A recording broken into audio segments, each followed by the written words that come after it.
Hello everyone, I am welcoming all of you in my new class. हम जो है sexual reproduction in angiosperm plant पढ़ रहे हैं, जिसमें हमने फर्स्ट क्लास जो थी हमारी पिछली, उसमें हमने जो है फ्लावर का पूरा स्ट्रक्चर देखा था, उसके रिप्रोडक्टिव ऑर्गन की बात करी थी। और आज हम पढ़ेंगे माइकोस्पोरोजेनेसिस, पोलन ग्रेन्स का स्ट्रक्चर और उसका डेवलपमेंट, मेल गेमिटोफाइट का डेवलपमेंट और किस तरीके से मेल गेमिट जो है वो पोलिनेशन करता है और उसका जर्मिनेशन कैसे होता है। तो शुरू करते हैं हम माइकोस्पोरोजेनेसिस से, लघु बीजाणु जनन से। क्या होता है microsporogenesis? Microsporogenesis is a process where primary sporogenous cell divided undergo the meiosis division and produces the 4 haploid microspores और pollen grains। तो यहाँ पर क्या होता है, लघु बीजाणु जनन एक प्रक्रिया है जिसमें क्या होता है, एक प्राइमरी स्पोरोजीनस डिप्लॉइड सेल जो है 2n मात्र कोशिका जो है वह अर्धसूत्री विभाजन करेगी और उसके बाद में जो है वो क्या बनाएगी, 4 जो है पोलन ग्रेन या माइक्रोस्पोर बनाएगी, जो क्या होंगे, हेप्लोइड होंगे, एन होंगे। ठीक है सर, तो देखते हैं इसका डेवलपमेंट। हमने डायग्राम के थ्रू समझने की कोशिश करी है। देखिए यहाँ पे पीएससी है, प्राइमरी स्पोरोजीनियस सेल है।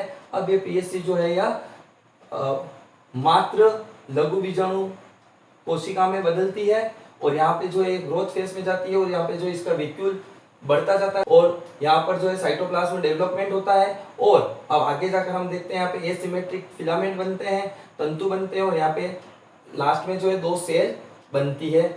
और यहाँ पर जो है आपको वेजिटेटिव सेल का वेजिटेटिव न्यूक्लियस दिखेगा, वही रिप्रोडक्टिव सेल का रिप्रोडक्टिव न्यूक्लियस अलग से दिखेगा। तो इस तरीके से यहाँ पर जो है यह सेल जो है ये बन जाती है और यह सेल लास्ट में जाके हेप्लोइड जो है 4 टेट्राड में कन्वर्ट हो जाती है। तो इस तरीके से आपको जो है एक मेच्योर पोलन ग्रेन दिखेगा। अब क्या होता है कि इसके बीच की जो ये वॉल होती है यह केलोस की बनी होती है, यह केलोस होता है जिसकी वॉल यह केलोस की बनी होती है। ठीक है, अब ये जो केलोस है यह आगे जाकर जो है एक एंजाइम होता है, केलेज एंजाइम,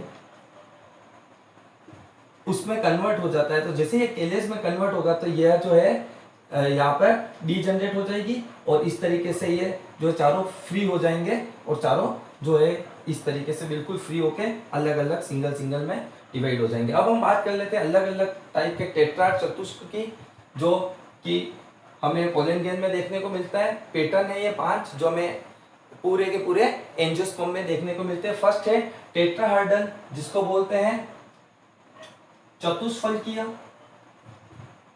इसमें क्या होता है कि 3 माइक्रोस्पोर तो आगे की तरफ दिख रहे हैं, जबकि एक इसके पीछे की तरफ छुप जाता है। डाइकोट, द्विबीजपत्री जितने भी होते हैं इसके उदाहरण है। वही मोनोकोट जो है वो आइसो बाइलेटरल समद्विपार्श्व जो है इसका उदाहरण शो करते हैं, जिसमें कि आपको चारों एक ही सरफेस पर दिखाई देंगे। वही डाइकोसेट जो है क्रोसित, इसमें इस तरीके से होता है और एक जो है पीछे की तरफ जा रहा है क्रॉस फॉर्म में। वही टी शेप जो है वो आपको दिखेगा एरिस्टोलोकिया में। एरिस्टोलोकिया में देखिए आपको 2 ऊपर की तरफ आ जाएंगे और 2 सीधे सीधे उसके नीचे की तरफ आ जाएंगे, तो ऐसा लगेगा जैसे टी शेप बन रही है। वही लीनियर जो है रेखिक, यह आपको हेलोफिलिया में दिखेगा, जिसमें एक ही सीक्वेंस में लीनियर फॉर्म में जो है आपको चारे का चारे माइक्रोस्पोर्स दिखेंगे। तो यहाँ तक हमने जो है प्राइमरी जो है इंट्रोडक्टरी पार्ट पढ़ लिया है, माइक्रोस्पोरोजेनेसिस पढ़ लिया है। अब हम जो है अगले पार्ट के अंदर जो है किस तरीके से, अब यहाँ पर ये पोलन ग्रेन बन चुका है तो पोलन ग्रेन का स्ट्रक्चर पढ़ेंगे और उसके बाद में जो है मेल गेमिटोफाइट का जो है हम स्ट्रक्चर और डेवलपमेंट सब पढ़ेंगे। आप चाहे तो इसका एक स्क्रीनशॉट ले सकते हैं। चलिए हमारा नेक्स्ट टॉपिक ले लेते हैं, स्ट्रक्चर ऑफ पोलन ग्रेन, परागकण की संरचना। जनरली अगर देखा जाए पोलन ग्रेन कैसा स्ट्रक्चर है, pollen grain is a mononucleated haploid and unicellular structure और यह जो है मेल गेमिटोफाइट की फर्स्ट जनरेशन होता है। आप चाहे तो नोट भी कर सकते हैं जब मैं यहाँ पे आपको स्क्रीनशॉट लेने का टाइम दूंगा तब। अब अगर हम इसके स्ट्रक्चर की बात करें तो मेनली इसके ऊपर 2 लेयर होती है, ये बाई लेयर स्ट्रक्चर होता है। एक होती है एक्साइन और एक होती है इंटाइन। एक्साइन जो है आउटर मोस्ट स्ट्रक्चर होती है, जिसको कि हम क्या बोलते हैं, बाह्य चोर।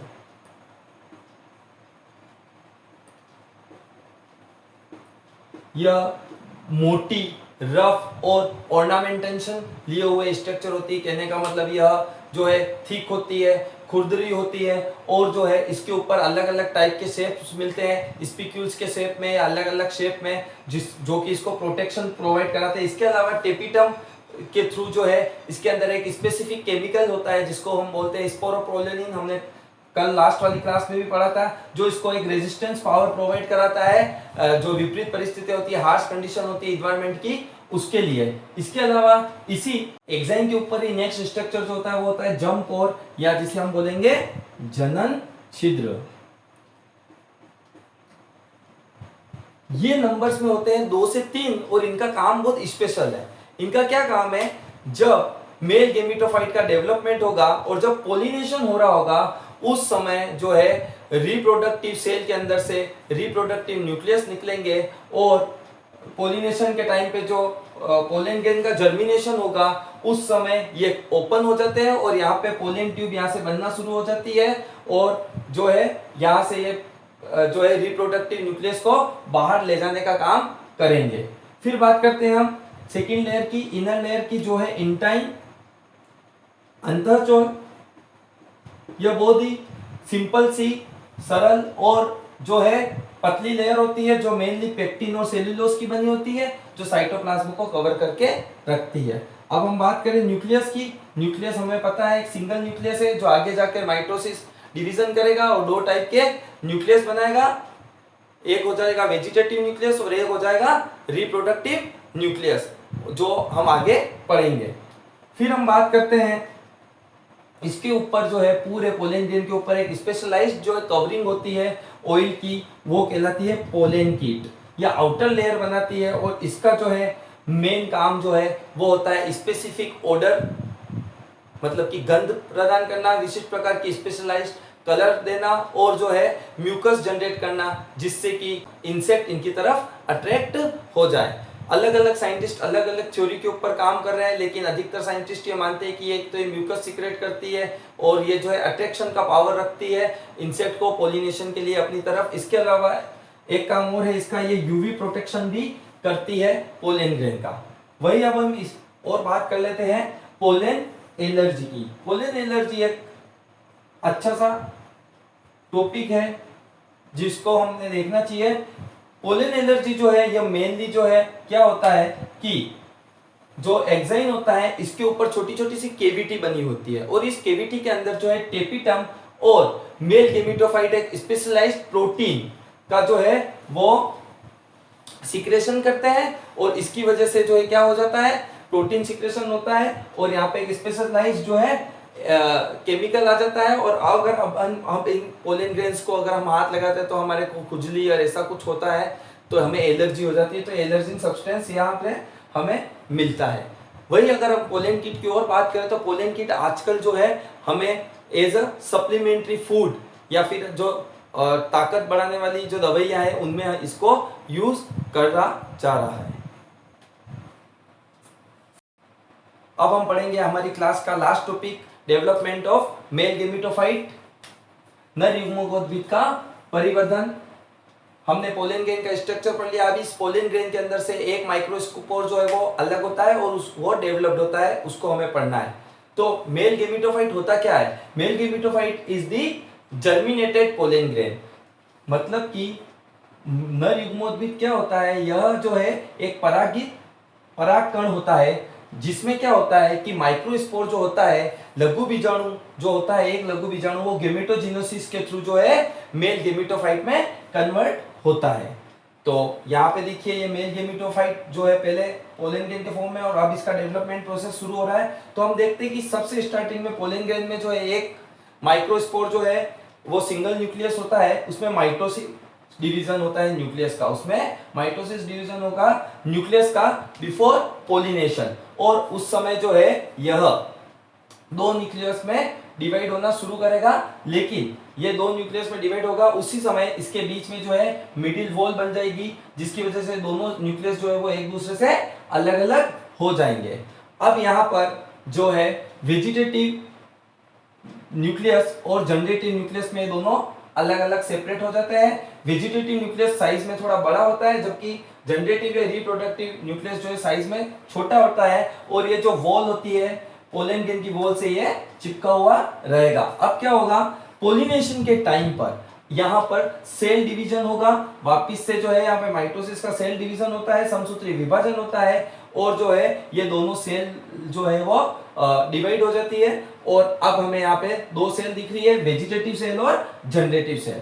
तो यहाँ पे आपको ये दोनों सेल यहाँ पे दिख रही है। अब इन दोनों सेल के बारे में थोड़ा सा पढ़ लेते हैं। वेजिटेटिव सेल, जैसा कि मैंने पहले बताया था, इसकी साइज बड़ी होगी। क्यों बड़ी होगी? क्योंकि इसकी साइटोप्लाज्म इसके पास बहुत ज्यादा है, और इसमें जो है सेल जब डिवाइड होती है उसके बाद ग्रोथ फेज में जो है इसमें सारे सेल ऑर्गेनिल्स हिंदी मीडियम वाले समझ लीजिए, सेल ऑर्गेनिल्स कोशिकांग का जो वॉल्यूम है और नंबर है वो बढ़ता जाता है।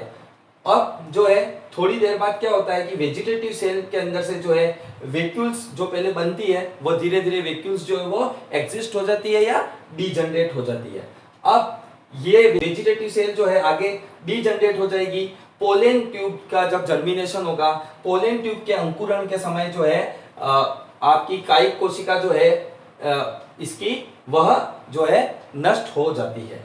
अब बात कर लेते हैं हम जनरेटिव सेल की। जनरेटिव सेल का जो न्यूक्लियस होगा वह स्मॉल साइज का होता है। स्टार्टिंग में वो लेंस शेप का होता है, लेकिन बाद में यह राउंड शेप होता है, और धीरे धीरे यह परिवर्तनशील होता रहता है, क्योंकि इसको आगे आने वाले टाइम पे कहाँ जाना है, इसको जो है ओव्यूल में जाना है, तो इसको चलना है, तो उस वजह से यह अपनी साइज शेप और साइज को चेंज करता है, अपने जो है नेचर को चेंज करता है। और अब ये जो है वर्म लाइक स्ट्रक्चर का हो जाता है, लेंटिकुलर हो जाता है, मसूर के दाने के जैसा जो है यह हो जाता है। यहाँ पर हम देखते हैं कि यह जो है अब आगे जाकर फिर और फर्दर डिवाइड हो जाएगा। अब यहाँ पर जनरेटिव सेल के अंदर जो है हमें जो है साइटोप्लाज्म जो है बहुत सघन दिखता है, डेंस साइटोप्लाज्म दिखता है, और सेल ऑर्गेनेल्स के नंबर ज्यादा दिखते हैं।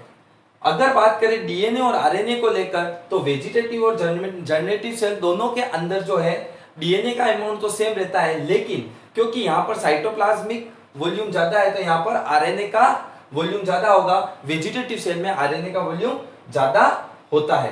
अब क्या होता है, ये दोनों न्यूक्लियस से दोनों सेल बन चुकी है। अब यहाँ पर जो है मेल आगे के पोलिनेशन की तैयारी हो रही है और पोलन ट्यूब बन रही है, तो उस समय जो है फॉर्मेशन ऑफ मेल गेमीट होगा। फॉर्मेशन ऑफ मेल गेमीट जो है जैसे ही पोलन ग्रेन कहाँ पहुंच जाएगी, स्टिग्मा पे टच होगी, तो स्टिग्मा पे टच होगी तो इंटरेक्शन होने की वजह से अब जो है, क्योंकि जो जनरेटिव सेल है, रिप्रोडक्टिव सेल है, उसके जो न्यूक्लियस है वह जो है आगे जाके मायोटिक डिवीजन करेंगे, मतलब कि यहाँ पे समसूत्री विभाजन करेंगे, और यहाँ पे दो जनरेटिव सेल में जो है डिवाइड हो जाएंगे। वही जो वेजिटेटिव सेल है वह जो है पोलन ट्यूब बन के जो है वह समाप्त हो चुकी है, तो अब यहाँ पे पोलन ट्यूब बन चुकी है।